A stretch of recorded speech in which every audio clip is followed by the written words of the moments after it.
Let's talk about respiratory disorders on nursing exams. So many students struggle with them, right?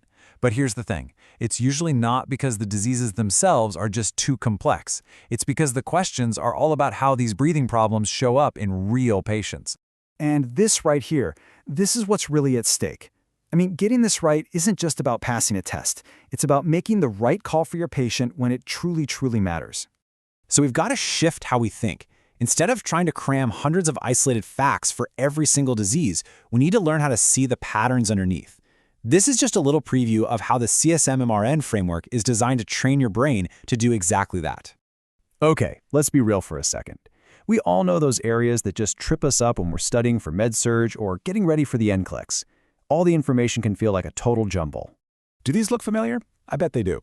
Trying to keep obstructive and restrictive diseases straight, figuring out if a problem is about getting oxygen in versus getting CO2 out, and then trying to apply all of that to some complicated patient scenario on an exam. It's tough, but I promise there's a much more structured way to tackle it. And this is exactly where we start to organize that chaos. The CSMRN framework gives you a kind of mental model, a way to categorize these conditions so you can think clearly, even when you're under pressure. All right, let's try a quick scenario. You walk into a room. Your patient is really struggling to breathe out, and you hear that classic wheezing sound. What's your first thought? What pattern are you seeing here? Now check this out. This visual just nails it. In obstructive conditions like asthma, the airways are tight and inflamed. So air can get in, okay, but it gets trapped. The real problem is getting that air out, and that's what causes the wheezing you hear. And this is how the framework makes things so much simpler. Instead of this long, messy list of diseases, you have these clear buckets. Is the main problem getting air out?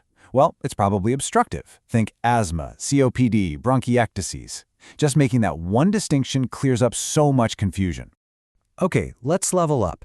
Your patient's oxygen saturation is low, so you put them on oxygen, but their levels just aren't coming up.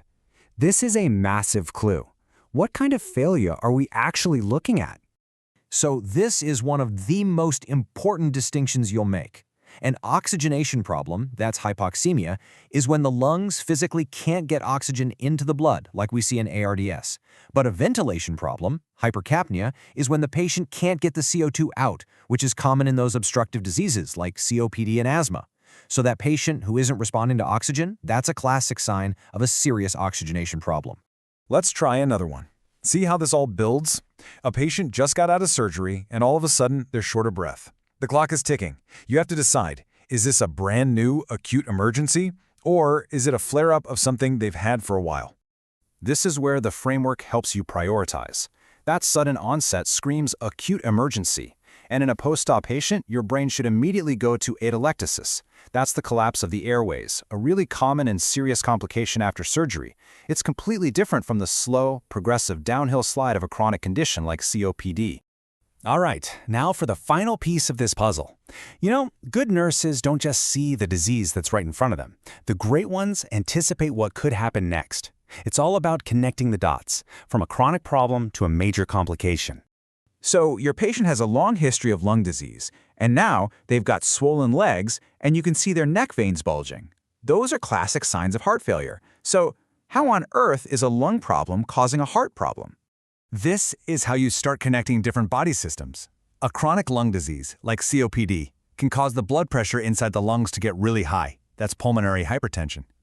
Over time, that puts so much strain on the right side of the heart that it just starts to fail. That condition has a name, cor pulmonale. And seeing that connection, that is a sign of some seriously advanced clinical thinking. So when you put all these frameworks together, obstructive versus restrictive, oxygenation versus ventilation, acute versus chronic, you get this powerful and most importantly repeatable formula for success. And there it is. This is the whole game. You start by assessing the patient's breathing. Then you use these frameworks to identify the disease pattern, and finally, you recognize how severe the situation is. This simple formula is your key to feeling confident in clinicals and crushing your exams.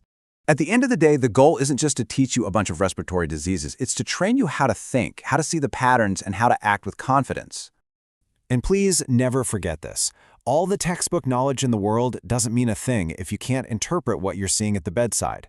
The right answer The right intervention, it always, always comes back to how your patient is breathing, right here, right now. Honestly, we've only just scratched the surface today. This was just a little preview to show you a completely new way to think.